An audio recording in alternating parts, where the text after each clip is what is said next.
السلام علیکم ورحمۃ اللہ وبرکاتہ۔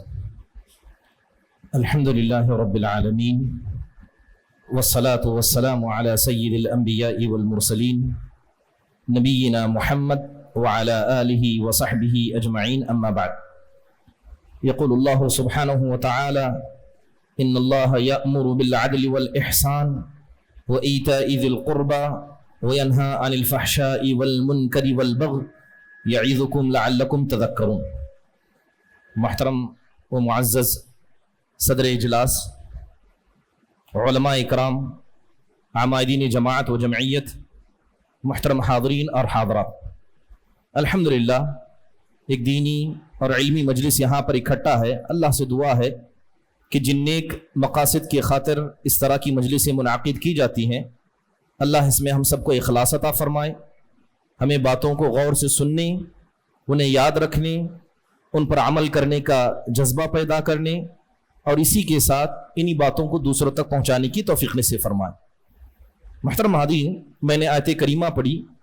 اللہ سبحانہ و تعالیٰ ارشاد فرماتے ہیں کہ بے شک اللہ تمہیں حکم دیتا ہے عدل و انصاف کا اور اپنے رب اور اس کے مخلوقات کے ساتھ احسان کرنے کا، تمہیں حکم دیتا ہے اپنی قریبیوں کے حق کو ادا کرنے کا، اور تمہیں منع کرتا ہے فحش کاموں سے، منکر ظلم و زیادتی سے، اور اللہ حکم دیتا ہے کہ ہو سکتا ہے کہ تم اس سے نصیحت حاصل کرو۔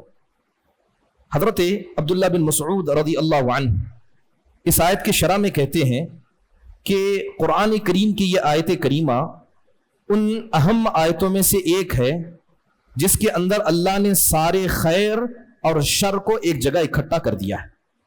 دوسری جگہ اللہ تعالیٰ ارشاد فرماتے ہیں وَتَعَاوَنُوا عَلَى الْبِرِّ وَالتَّقْوَى، کہ تم نیکی اور تقوی کے کاموں میں مدد کیا کرو اور برائی اور ظلم و زیادتی کے کاموں میں مدد مت کرو۔ اللہ سے ڈرو، ان اللہ شدید العقاب، بے شک اللہ تعالیٰ بڑا سخت عذاب دینے والا ہے۔ محترم حاضرین، کوئی بھی معاشرہ جب دنیا میں وجود پاتا ہے تو اس کی اصلاح کا ایک اہم رکن اس آیت کے اندر بیان کیا گیا، وہ ہے التعاون علی الخیر۔ جہاں تک میرے عنوان کی بات ہے، دیا گیا عنوان یہ ہے کہ جو سماجی برائیاں ہیں ان کا تدارک قرآن کریم کے ذریعے کیسے ہو سکتا ہے۔ اس موضوع کی اہمیت کو بیان کرنے کے لیے کچھ بنیادی باتوں کو سمجھنا ضروری ہے۔ سماجی برائیاں یہ ایک ایسا عنوان ہے جس پر دور حاضر میں گفتگو کرنا بہت زیادہ ضروری ہے۔ کیوں؟ پہلی بات یہ ہے کہ آج کل کے جو انسان ہیں، فرق نہیں پڑتا کہ وہ مسلمان ہیں، غیر مسلم ہیں یا کسی بھی طبقے سے تعلق رکھتے ہیں، انسان بطور انسان ہوتے ہوئے اپنی شناخت کو کھو رہا ہے، وہ انسان کم جانور بنتا جا رہا ہے۔ اگر بات مسلمانوں کی کریں تو اسلامی شخصیت، اس کا جنازہ خود مسلمانوں نے اٹھا دیا ہے۔ اسی لیے قرآن کریم نے جب بھی اصلاح کی بات کی تو اس کی شروعات قرآن کریم نفس کی اصلاح سے کرتا ہے۔ اللہ کہتا ہے قد افلح من زکاہا، وہ آدمی کامیاب ہو گیا جس نے اپنے نفس کا تزکیہ کیا۔ محترم حاضرین، سماجی برائیوں پر گفتگو کرنا ضروری ہے، کیونکہ آج ہمارے مسلم معاشروں میں جو خاندانی نظام ہے وہ تقریباً تباہ ہو چکا ہے، چاہے زنا ہو، بے پردگی ہو، بے حیائی ہو، نشہ آوری ہو، الزام تراشی ہو، یہ معاشرے کے ہر گھر میں اور ہر فرد کے زبان پر عام ہے، جبکہ قرآن عفت و پاک دامنی، صلہ رحمی اور لوگوں کے ساتھ حسن سلوک کا حکم دیتا ہے۔ آج معاشرے میں ہم دیکھتے ہیں کہ معاشرہ امن سے دور ہے، نہ معاشرے میں امن ہے، نہ عدل موجود ہے، بلکہ جو جتنا بڑا ظالم اور طاقتور ہے، لوگوں پر ظلم کرتا ہے، وہ وقت کا بادشاہ، لوگوں کا امیر، لوگوں کا ذمہ دار بنا بیٹھا ہے۔ محترم حاضرین، اگر سماجی برائیوں پر ہم گفتگو نہیں کریں گے تو جو نسل آنے والی ہے اس نسل کو ہم شیطان کے حوالے کر دیں گے۔ اگر ہم سماجی برائیوں پر گفتگو نہیں کریں گے تو سمجھ لیجئے کہ یہ جو سوشل میڈیا ہے، موبائل فون کا استعمال ہے، مغربی ثقافت ہے، الحاد اور بے دینی مسلمانوں میں جو پھیلتی جا رہی ہے، یقیناً یہ اسلام کو پہلے ختم کرے گی اور اسی سے مسلمان بھی ختم ہو جائیں گے۔ آج ہم دیکھیں کہ بطور امت مسلمہ ہماری کیا شناخت بنی ہے؟ کیا ہمارے اندر اسلامی غیرت باقی ہے؟ کیا وحدت و اتفاق جو اس امت کا ایک میزہ تھا، کیا اس پر ہم موجود ہیں؟ آج خطرے کے دائرے روزانہ اپنی جگہ کو بڑھاتے جا رہے ہیں۔ محترم حاضرین، ضروری ہے کہ جو وقت کے علماء ہیں، جو دعات و مبلغین ہیں، اساتذہ جامعات ہیں، والدین ہیں، ذمہ داران ہیں، سب کو اس موضوع کو سنگین سے لینا چاہیے اور اس پر گفتگو کرنا چاہیے۔ سوال ہے کہ سماجی برائیاں کہا کسے جاتا ہے؟ بہت سارے علماء نے سماجی برائیوں کی تعریف کرتے ہوئے کہا کہ سماجی برائی ایک ایسا گناہ ہے جو شروع ہوتا ہے انسان سے، مگر اس کا اثر دھیرے دھیرے معاشرے پر پڑ جاتا ہے۔ معاشرہ اپنے توازن کو کھو لیتا ہے اور حقوق کی پامالی ہوتی ہے، عدل، امن، اخلاق یہ غارت ہو جاتے ہیں، یہاں تک کہ اسلامی اقدار بھی مٹ جاتے ہیں۔ اس کو بعض علماء نے سماجی برائی قرار دیا۔ بعض علماء نے کہا کہ سماجی برائیوں میں سب سے پہلے وہ تعلقات آتے ہیں جو انسان کے اپنے رب سے ہیں۔ جب انسان کا تعلق اپنے رب سے ختم ہو جائے وہ سماجی برائی ہے۔ اس کے علاوہ وہ رب، اس کی جو مخلوق ہے، اس سے انسان کے تعلقات خراب ہو جائیں تو یہ بھی سماجی برائیوں کے اندر آتا ہے۔ مثال کے طور پر جھوٹ بولنا، جس معاشرے میں جھوٹ عام ہو جائے وہاں کوئی ایک دوسرے پر اعتماد نہیں کرتا۔ جس معاشرے میں چغلی غیبت بڑھ جائے وہاں تعلقات تباہی کے دہانے پر پہنچ جاتے ہیں۔ جس معاشرے میں رشوت عام ہو جائے عدل و انصاف وہاں زندہ نہیں رہتا۔ جہاں زنا بڑھ جائے خاندان برباد ہوتے ہیں۔ قتل و غارت گری بڑھ جائے خوف اور دہشت عام ہو جاتی ہے۔ سود خوری، حرام خوری عام ہو جائے اللہ کا غضب نیک اور برے سب پر نازل ہوتا ہے۔ تبرج، بے پردگی عام ہو جائے تو ایسے معاشرے فتنے اور برائی کا شکار ہو جاتے ہیں۔ سوشل میڈیا کا غلط استعمال شروع ہو جائے نسلیں برباد ہو جاتی ہیں۔ محترم حاضرین، میں مختصر انداز میں 2 سے 3 سماجی برائیوں کا ذکر کروں گا۔ سب سے بنیادی طور پر جو موجودہ معاشرے میں ایک سماجی برائی بچے، عورتیں، جوان اور بوڑھے سب کو لے کر ڈوبی ہے وہ سوشل میڈیا کا غلط استعمال ہے۔ ایک سوشل میڈیا، اس کا غلط استعمال، اس کا کتنا برا اثر معاشرے پر پڑ رہا ہے پہلے اس کا ایک جائزہ لیتے ہیں۔ محترم حاضرین، سوشل میڈیا آج دنیا کی جتنی بھی گمراہیاں ہیں، جتنی بھی سماجی برائیاں ہو سکتی ہیں، سب کا منبع اور مرکز دھیرے دھیرے بنتے جا رہا ہے۔ علماء اکرام نے فتنوں کو 2 حصوں میں بانٹا ہے۔ ایک ہوتے ہیں فتنۃ الشبہات، ایک ہوتے ہیں فتنۃ الشہوات۔ بات اگر فتنۃ الشہوات کی کریں، ہم سب جانتے ہیں کہ اللہ نے ہمارے دلوں میں خواہشات رکھ کر پیدا کیا ہے۔ کون آدمی ہے جسے کھانے کی خواہش نہیں ہے؟ کون آدمی ہے جسے مال کی خواہش نہیں ہے؟ کون آدمی ہے جو جوان ہو جائے اسے جسم کی خواہش نہیں ہوتی؟ یہ خواہشات اللہ نے پیدا کیوں کیے ہیں؟ علامہ ابن تیمیہ رحمہ اللہ اس کی طرف اشارہ کرتے ہوئے کہتے ہیں کہ ان اللہ خلق فینا الشہوات واللذات لنستعین بہ علی کمال مصالحنا۔ کہتے ہیں کہ اللہ تعالیٰ نے چاہے پیٹ کی ہو اور جسم کی ہو یہ خواہشات اس لیے پیدا کی ہیں تاکہ دنیا میں خیر کے کاموں میں ان کے ذریعے ہم کیا ہے مدد حاصل کر سکیں۔ لیکن آج سوشل میڈیا نے اس توازن کو بدل دیا۔ آج اگر پیٹ کی شہوتوں کی بات کی جائے، کیا حرام مال ہو، شراب نوشی ہو، جوا بازی ہو، سودی بینک کا نظام چاہے وہ EMI پر لیا گیا ہو یا ویسے لیا گیا ہو، کیا یہ نظام سوشل میڈیا کے ذریعے ہم میں سے ہر آدمی کے ذہن اور اس کے گھر میں داخل نہیں کیا جا رہا ہے؟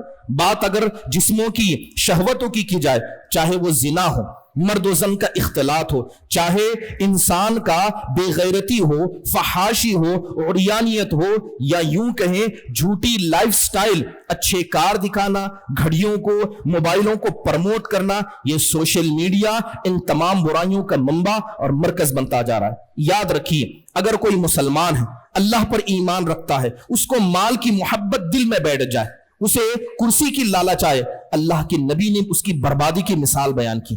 جس کے دل میں مال کی اور شہرت کی لذت دل میں آ جائے، اللہ کے نبی کہتے ہیں ما ذئبانی جائعانی ارسل فی غنم فافسد لها۔ آپ کہتے ہیں کہ اگر 2 بھوکے بھیڑیوں کو اگر بکری کے ریوڑ میں چھوڑ دیا جائے، وہ دو بھوکے بھیڑیے اس بکری کے ریوڑ کو جتنا نقصان پہنچا سکتے ہیں اس سے زیادہ ایک مسلمان کے دین کو مال کی لالچ اور شرف اور عزت کی لالچ کیا ہے نقصان پہنچا دیتی ہے۔ یقین جانیے آج یہ کرسیوں کی لالچ، اپنے آپ کو بڑا بانے لالچ مسلمانوں کے دلوں میں ایسے سرایت کر گئی ہے جس کی زندہ مثال سابقہ میں نہیں ملتی۔ محترم حاضرین، مال یہ اس امت کا فتنہ ہے، یہ مال اس امت کا اتنا بڑا فتنہ ہے۔ آپ نے کہا تھا فتنۃ امتی المال، یہ امت غریب امت نہیں ہے، یہ امت مال کو حاصل کرے گی۔ آپ کو ڈر تھا کہ کہیں اتنا نہ حاصل کر لیں کہ یہ اس میں پڑ جائیں۔ صحابہ اکرام کی مجلس آئی، فجر کا وقت تھا، حضرت ابو عبیدہ بن جراح رضی اللہ عنہ بحرین سے آئے تھے۔ آپ نے صحابہ کے ایک سمندر کو دیکھا تو آپ نے کہا شاید تمہیں پتا چل گیا ہے کہ حضرت ابو عبیدہ بحرین سے بہت سارا جزیہ اور ٹیکس کا مال لائے۔ تو صحابہ ہنسنے لگے تو آپ نے کہا فواللہ ما الفخر علیکم ولکن اخشى ان تبسط علیکم الدنیا کما بسطت علی من کان قبلکم۔ آپ نے کہا اللہ کی قسم مجھے میری امت پر اس بات کا ڈر نہیں ہے کہ یہ غریب اور فقیر ہوگی، مجھے ڈر تو اس بات کا ہے کہیں اللہ میری امت پر یہ مال کے دروازے نہ کھول دے، یہ اس میں پڑ جائیں جس طرح اس سے پہلی امتیں پڑ گئی تھی، وہ اللہ کی نافرمانی کرنے لگ جائیں جس طرح کہ اس سے پہلے لوگوں نے مال کی ملنے کے بعد کیا، اور اللہ تو ان کو بھی ویسے ہلاک کر دے جس طرح اللہ نے اس سے پہلے قوموں کو ہلاک کیا۔ محترم حاضرین، آج یہ سوشل میڈیا کا زمانہ یہ جھوٹا زمانہ ہے، معاشرتی نفاق لوگوں میں عام ہو گیا۔ بات اگر شبہات کی کریں، سوشل میڈیا یہ شبہات کا منبع و مرکز ہے۔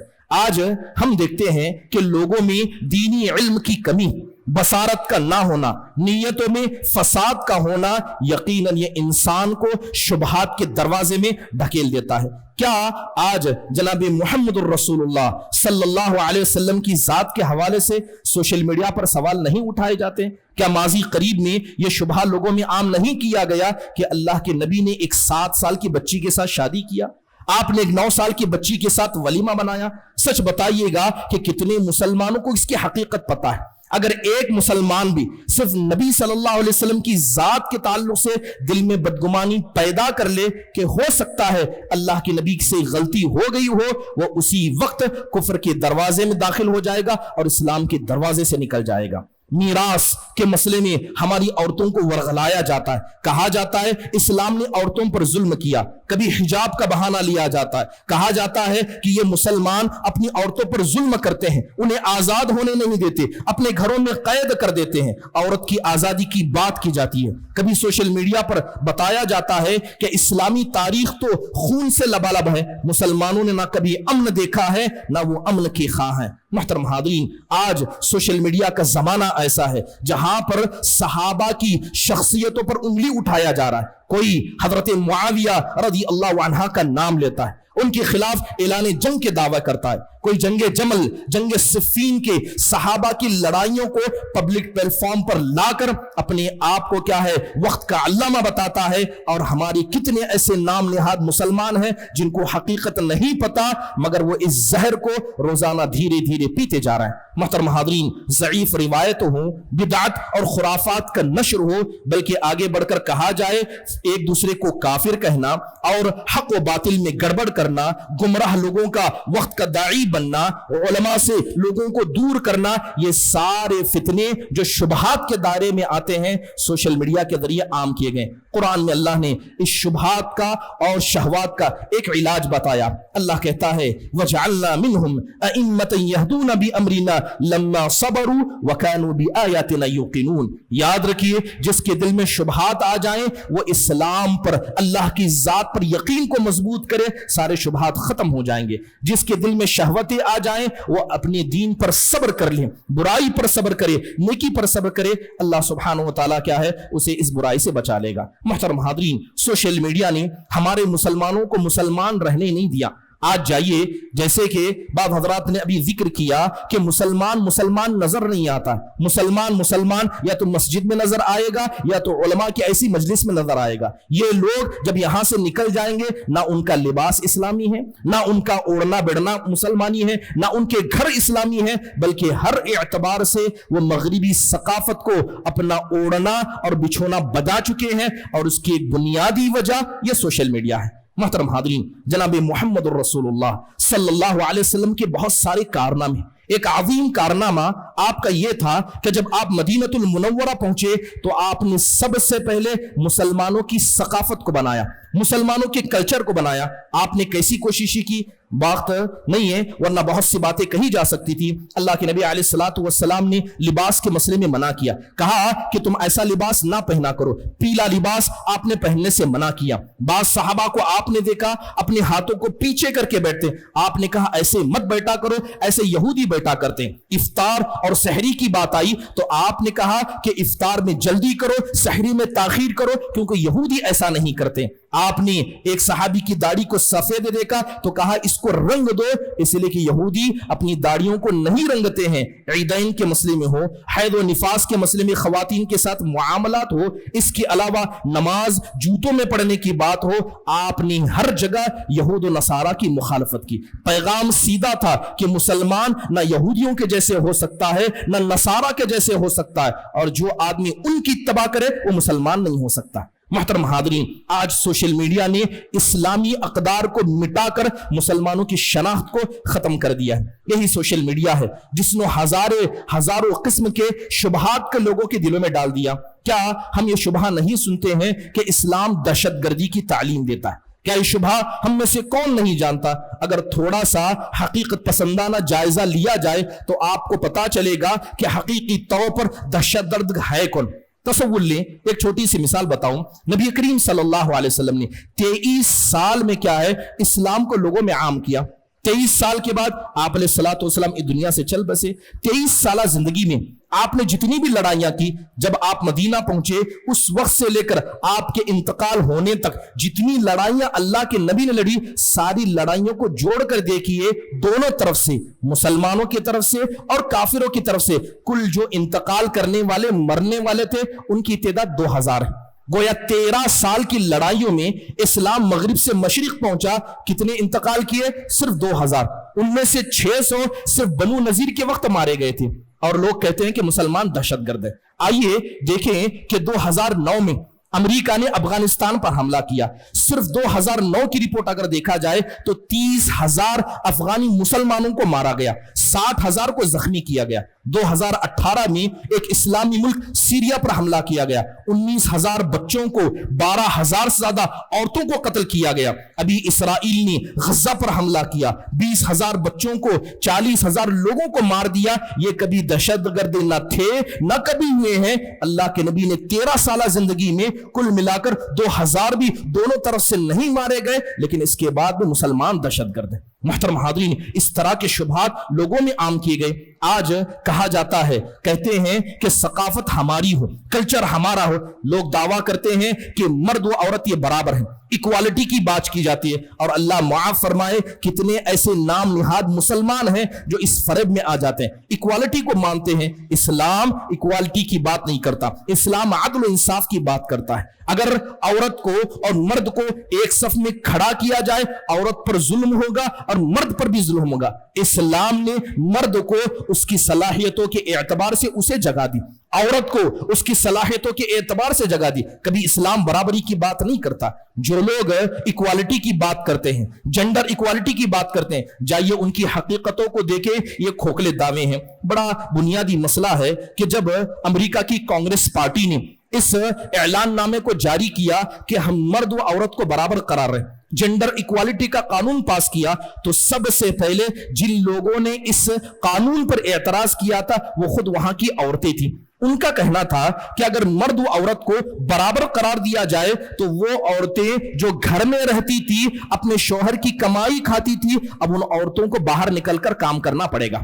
مرد اپنا کمائے گا، اپنا کھائے گا، عورت اپنا کمائے گی، اپنا کھائے گی۔ اس میں نقصان کس کا؟ عورت کا، فائدہ مرد کا۔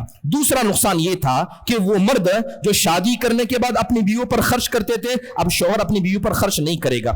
اور اگر جیل کی جائے، مرد اور عورت میں توازن تھا، مردوں کو سزا زیادہ دی جاتی تھی، عورتوں کو ان کی آدھی سزا دی جاتی تھی۔ مرد و عورت کی سزا کو برابر کر دیا گیا۔ اور فوج میں صرف پہلے مرد تھے، اب عورتوں کو بھی شامل کیا گیا۔ یہ سارے تصورات کو دیکھیے، بتائیے اس جنڈر ایکوالٹی کی وجہ سے کس کا فائدہ ہوا؟ محترم حاضرین، جو جنڈر ایکوالٹی کی بات کرتے ہیں یہ سوائے دھوکے کے اور کچھ نہیں ہے، اور یقین جانیے سوشل میڈیا نے جنڈر ایکوالٹی کو ایسا بنا کر پیش کیا کہ یہ ایسا نسخہ کیمیا ہے جسے پکڑیں گے تو آپ کامیاب ہو جائیں گے۔ محترم حاضرین، آج دیکھیں لوگ کہتے ہیں کہ اگر مسلمان آگے بڑھنا چاہتے ہیں تو انہیں یورپ کی طرح ہونا پڑے گا۔ یقیناً یہ کیا ہے؟ ایک دھوکہ ہے، ایک فریب ہے۔ محترم حاضرین، سوشل میڈیا نے ہمیں بتا دیا کہ وقت کو کیسے برباد کرنا ہے۔ ابھی اس سے پہلے مقرری نے بتایا کہ ہمارے نوجوان اپنے اوقات کو برباد کر رہے ہیں۔ وقت کو برباد کرنا، اللہ کے حق کو ادا نہ کرنا،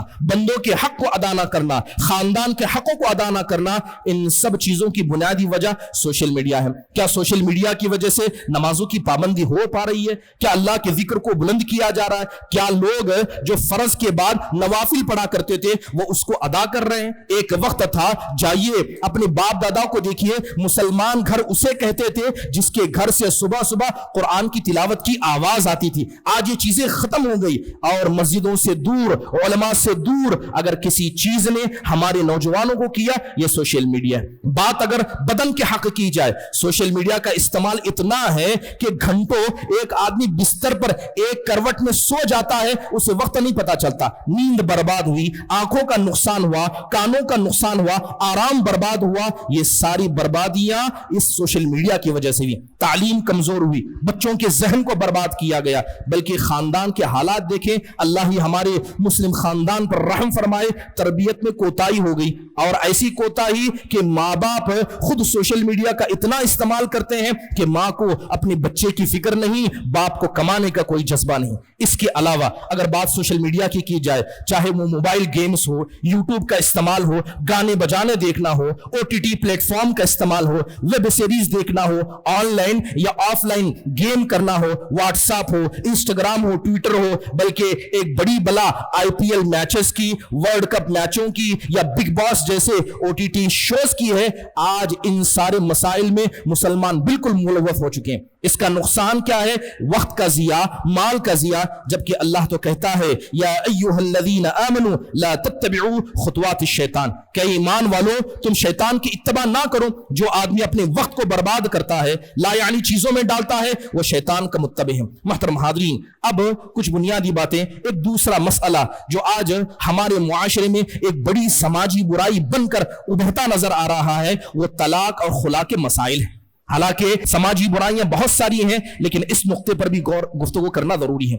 آپ دیکھیں کہ طلاق اور خلا یہ اسلام کے اندر درست ہے۔ جب انسان ضرورت پڑے تو شوہر طلاق دے سکتا ہے، عورت خلا لے سکتی ہے، لیکن یہ کیسا مسلم معاشرہ ہے کہ نکاح ہونے کے 5 سال میں 40 سے 50% تک مسلمانوں میں طلاق کا ریشیو بڑھتا جا رہا ہے۔ بنیادی طور پر بہت ساری غلطیاں ماں باپ کی ہیں، بہت ساری غلطیاں وقت کے شوہروں کی ہیں، بہت ساری غلطیاں خواتین کی ہیں۔ کچھ غلطیوں کو میں گنا دیتا ہوں، ہو سکتا ہے کہ ہر آدمی اپنی غلطیوں کو جان لے۔ بات اگر مردوں کی غلطیوں کی جائے، آج ہم دیکھتے ہیں کہ ایک مرد جب کسی خاتون سے نکاح کرنا چاہتا ہے تو وہ عورت کے معلومات، اس کے بارے میں انفارمیشن کی ذمہ داری گھر کی عورتوں پر ڈالتا ہے۔ خود عورتیں گھر کی دیندار نہیں ہیں، جب کسی کے گھر جاتی ہیں تو پہلا سوال کرتی ہیں کیا کھانا پکانا آتا ہے؟ اس کا نہ دین کا مسئلہ ہے، نہ اس کے اخلاق کا کوئی معیار ہے۔ معیار ہے خوبصورتی، معیار ہے مال۔ شوہروں میں سے بعض شوہروں کی غلطی اپنی بیویوں سے اپنی گھر کی عورتوں کے سامنے محبت کا جتانا۔ ہم میں سے ہر آدمی جانتا ہے کہ ایک عورت کو سب سے زیادہ غیرت دوسری عورت سے ہوتی ہے۔ ماں ہے اس وقت تک جب تک آپ کی بیوی گھر میں نہ آئے۔ گھر میں بیوی آ گئی، وہ ماں بھی ہے، وہ ساس بھی ہے، اس کا خیال آپ کو رکھنا پڑے گا۔ آپ کی بہن ہے، لیکن جب گھر میں دوسری عورت آئے گی وہ بہن بھی ہوگی لیکن ننند بھی بن جائے گی، اس کا خیال مرد کو رکھنا پڑے گا۔ محترم حاضرین، بہت سارے شوہر وقت میں شادی کر لیتے ہیں، اسے نہیں معلوم کہ ایک عورت کا مزاج کیسے ہوتا ہے، ایک عورت کے حقوق کیا ہوتے ہیں، اس کی غلطیوں پر اس کی اصلاح کیسی کرنی ہے۔ آپ دیکھیں کہ سعودی عرب کے اندر ایک بڑا پیغام چلایا جاتا ہے، الاسرتی، میرا خاندان۔ جو بھی مدینہ کی میں بات کر رہا ہوں کہ وہاں جو بھی شادی کرنے والے مرد ہوتے ہیں، شادی کرنے والی لڑکیاں ہوتے ہیں، ان کے لیے باقاعدہ برامج چلائے جاتے ہیں جس میں شادی سے پہلے مردوں کو بتایا جاتا ہے کہ تمہاری ذمہ داری کیا ہے، عورت کا مزاج کیسا ہے، اللہ کے نبی اپنی بیویوں کے ساتھ کیسے تعامل کیا کرتے۔ ایک وقت میں آپ کے پاس 9 عورتیں تھیں، آپ نے 11 شادیاں کی لیکن کبھی کسی کی عورت کے مسئلے میں آپ کے وہ معاملات نہیں ہوئے جو ایک مسلمان کی ایک عورت کے ساتھ ہو جاتے ہیں۔ لہذا عورتوں کو سمجھایا جاتا ہے کہ مرد کا مزاج کیسا ہے، تمہاری ذمہ داری کیا ہے، تمہارے حقوق کیا ہے۔ کتنا بہتر ہوتا کہ ہمارے ذمہ داران اس پر توجہ دیتے اور شادی کرنے والے مرد و خواتین کی گائیڈنس اور کاؤنسلنگ کی جاتی ہے۔ محترم حاضرین، اس کے علاوہ مردوں میں خیانت عام ہو گئی ہے، اس کی بنیادی وجہ سوشل میڈیا کا استعمال ہے۔ اس کے علاوہ بات کرنے کا طریقہ مردوں کو نہیں آتا، طلاق کو لوگوں نے عورتوں کو دبانے کا ذریعہ بنا لیا۔ اس کے علاوہ بہت سارے ماں باپ، بہت سارے نوجوان ایسے ہیں جو اپنے ماں باپ کے ساتھ تو صلہ رحمی کرتے ہیں لیکن جب بات اپنی بیوی کی آئے اس پر ظلم و زیادتی کرتے ہیں۔ آپ کو سمجھنا ہوگا کہ قرآن میں اللہ کیا کہتا ہے۔ اللہ کہتا ہے وَصَاحِبُهُمَا فِي الدُّنْيَا مَعْرُوفًا، کہ یہ دونوں تمہارے ساتھی، تمہارے ماں باپ معروف کے حقدار ہے۔ تو اللہ نے بیویوں کے بارے میں کہا وَعَاشِرْهُنَّ بِالْمَعْرُوفِ، کہ تمہاری عورتیں بھی بھلائی کے حقدار ہیں۔ جو بھلائی ماں باپ کے ساتھ کریں گے وہی بھلائی آپ کو عورتوں کے ساتھ، اپنی بیویوں کے ساتھ کرنے پڑے گی۔ دو طرح کے مرد پائے جاتے ہیں، ایک یہ تم بالکل ماں باپ کے ہیں نہ اپنی بیویوں کے، کچھ ایسے ہیں جو اپنی بیویوں کے ہیں ماں باپ کے نہیں، اور کچھ ایسے ہیں نہ بیویوں کے ہیں نہ ماں باپ کے ہیں، الا من رحم ربی، کچھ ایسے ہیں جو تمام چیزوں کو لے کر چلتے ہیں۔ یقین جانیے ایک بہت بڑا یہ خلا ہے۔ اس کے علاوہ دین کو برباد کرنے میں سب سے بڑا کردار مردوں کا ہے۔ نہ نماز کی پابندی، نہ روزوں کی پابندی، نہ اسلامی الفاظ، غلط الفاظ سے بیوی کو گالی دینا، بلکہ گھر کی عورتیں مطالبہ کرتی ہیں کہ گھر کا نل خراب ہے، گھر کے اندر یہ پریشانیاں، ہفتوں گزر جاتی ہیں اسے توفیق نہیں ملتی کہ اس کی اصلاح کی جائے۔ مرد کی ذمہ داری ہے۔ آج ہم دیکھتے ہیں کہ عورتیں گھر سے باہر نکلتی ہیں، کس لیے؟ شاپنگ کرنے کے لیے، گھر کا سبزی اور غلہ لانے کے لیے۔ سوال ہے کہ گھر کا سامان لانا، ذمہ داری اٹھانا کس کا ہے؟ اللہ عورتوں سے کہتا ہے وَقَرْنَا فِي بُيُوتِكُنَّ، ان عورتوں سے کہو کہ اپنے گھروں کو لازم پکڑیں۔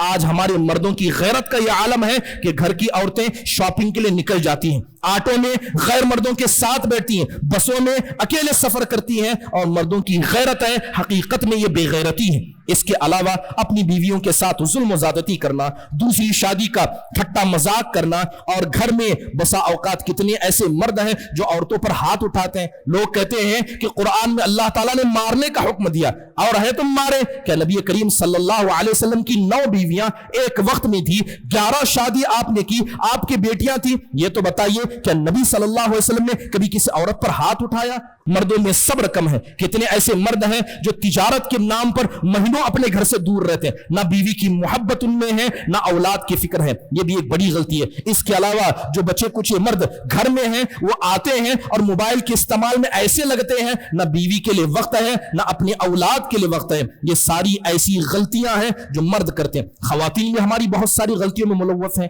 جو طلاق اور خلا کی وجہ بنتی ہیں۔ بعض خواتین کا مزاج تند مزاج ہے، وہ کسی کی نہیں سنتی، نہ اپنے باپ کی نہ اپنے شوہر کی۔ ایسی عورتیں یقین جانیے سب سے پہلے اللہ کی نافرمان ہوتی ہیں۔ عورتوں کو اپنے مزاج کو بدلنا ہوگا۔ گھر کی ذمہ داری عورت کی ہے۔ آج عورتیں کہتی ہیں کیا ساس اور سسر کی خدمت کرنا واجب ہے؟ کیا میری ذمہ داری ہے؟ میری ذمہ داری شوہر کی خدمت کرنا ہے۔ جو لوگ عورتیں اس طرح کی باتیں کرتی ہیں وہ شوہر کی بھی خدمت مکمل نہیں کرتی۔ یہ اسلام کا قانون ہے۔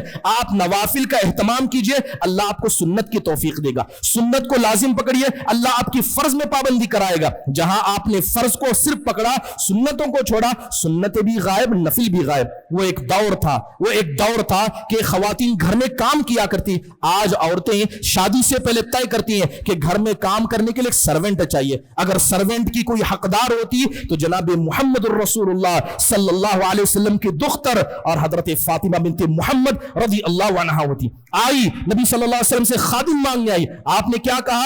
آپ گئے حضرت فاطمہ کے گھر گئے اور انہیں جا کر سبحان اللہ الحمدللہ اللہ اکبر پڑھنے کا حکم دیا۔ حضرت فاطمہ نے اپنے ہاتھ حضرت عائشہ کو بتائے تھے، چکی پیس کر نشان پڑ گئے تھے، کمر پر نشان پڑ گیا تھا۔ وہ نبی کریم صلی اللہ علیہ وسلم کی بیٹی تھی جن کے بارے میں آپ نے کہا تھا کہ جس نے فاطمہ کو غصہ دلا دیا اس نے مجھے ناراض کیا۔ اللہ کے نبی نے ان کو بھی کام کرنے کا حکم دیا۔ اور آج ہماری گھر کی خواتین یہ کہتی ہیں کہ شوہر کی خدمت کرنا، ساس سسر کی خدمت کرنا ضروری ہے۔ محترم حاضرین، گھر کے مسائل میں ایک بڑا نقصان یہ ہو رہا ہے کہ عورت اپنے گھر کے سارے معاملات اپنے ماں سے کہتی ہے، ماں اپنی بہنوں سے کہتی ہے۔ گھر کی بربادوں کی بڑی وجہ ساس کا اور خالہ کا جو عورت کی طرف سے ہے اس کا تدخل ہے۔ یاد رکھیے شوہر کی باتیں یہ امانت ہے۔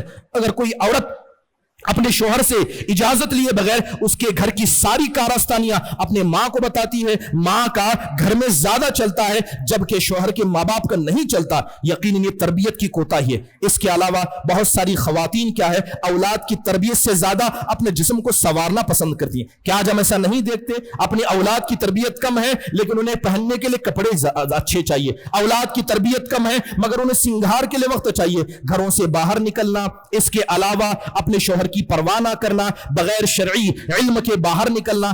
آج اللہ معاف فرمائے، ایک وقت ایسا تھا، معاشرہ ایسا تھا، اسلام نے صاف فرمایا کہ عورتیں اگر زینت اختیار کریں گی تو اپنے شوہر کے لیے. اگر ایک عورت، آج ماحول دیکھیے، یہاں اتنی عورتیں آئی ہیں، جا کر شادی خانوں میں دیکھیے، جمعہ کے دن مسجدوں میں دیکھیے، کتنی عورتیں ایسی ہیں جو میک اپ کر کے گھر سے باہر نکلتی ہیں. میک اپ کرنا یہ صرف شوہر کے لیے، گھر کے اندر ہے. اگر کوئی عورت میک اپ کر کے جمعہ کے لیے مسجد میں آتی ہے، اس طرح کے پروگرام میں شریک ہوتی ہے، شادی بیاہ میں میک اپ کرتی ہے، ایسی عورت اللہ اس کے رسول کی نافرمان ہے. یقین جانیے یہ برائیاں عام ہو گئی ہیں. اس کے علاوہ شوہر کی غیرت کا خیال نہ کرنا. شوہر پسند نہیں کرتا ہے کہ فلاں آدمی گھر میں نہ آئے، تو عورت کو چاہیے کہ اپنے شوہر کی غیرت کا خیال کرے، ویسا خیال کرے جیسے حضرت اسماء نے اپنے شوہر کا کیا تھا. اللہ کے نبی صلی اللہ علیہ وسلم آ رہے ہیں، حضرت اسماء اپنے سر پر کھجور کی گھٹنیاں لے کر آ رہی تھی. اللہ کے نبی نے حضرت اسماء کو دیکھا، آپ نے اپنا اونٹ بٹھایا تاکہ حضرت اسماء بیٹھ جائیں اور اللہ کے نبی ان کو گھر تک پہنچائیں. حضرت اسماء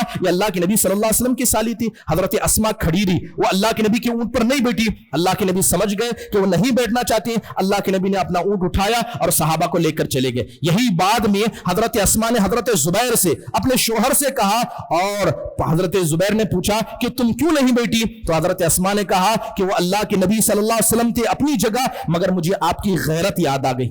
آپ کی غیرت یاد آ گئی. ہو سکتا ہے کہ میں نبی صلی اللہ علیہ وسلم کی اونٹ پر بیٹھ جاؤں اور یہ چیز آپ کو برا لگے. سبحان اللہ. اگر عورتیں اپنے شوہر کی غیرت کا خیال کرنے لگ جائیں تو آدھے اختلافات یہاں پر ختم ہو جائیں. اس کے علاوہ بہت ساری عورتیں ہیں جو اتنا سخت مزاج ہیں، شوہر آئے اس کے موبائل کو چیک کرنا، وہ اوراق جو لاتا ہے اسے چیک کرنا. اس طرح کا مزاج اکثر بربادی کی وجہ بن جاتا ہے، اور بغیر کسی وجوہات کے طلاق کا مطالبہ کرنا. کتنی برائیاں ہیں جو عورتوں میں ہیں، مردوں میں ہیں، جس کی ظاہر وجہ طلاق اور خلا کے بڑھتے ہوئے اسباب ہیں. اس کے علاوہ بہت ساری اور سماجی برائیاں ہیں جو دور حاضر میں پائی جاتی ہیں. اللہ تعالیٰ سے دعا ہے اللہ تبارک و تعالیٰ اس طرح پروگرام کو کامیاب فرمائے. جن حضرات نے بھی اس پروگرام کو قائم کیا ہے یا کسی طرح کی مدد کی ہے، اللہ سب کو جزائے خیر عطا فرمائے. اقول قولی هذا واستغفر الله لي ولكم ولسائر المسلمين من كل ذنب فاستغفروا انه هو الغفور الرحيم. جزاكم الله خير واحسن الله اليكم. السلام عليكم ورحمة الله وبركاته. مرسی ٹی وی کے مزید ویڈیوز کے لیے ہمارے چینل کو سبسکرائب کریں اور بیل آئیکن کو کلک کرنا نہ بھولیں. جزاک اللہ خیر. مرسی ٹی وی، پیغام رحمت.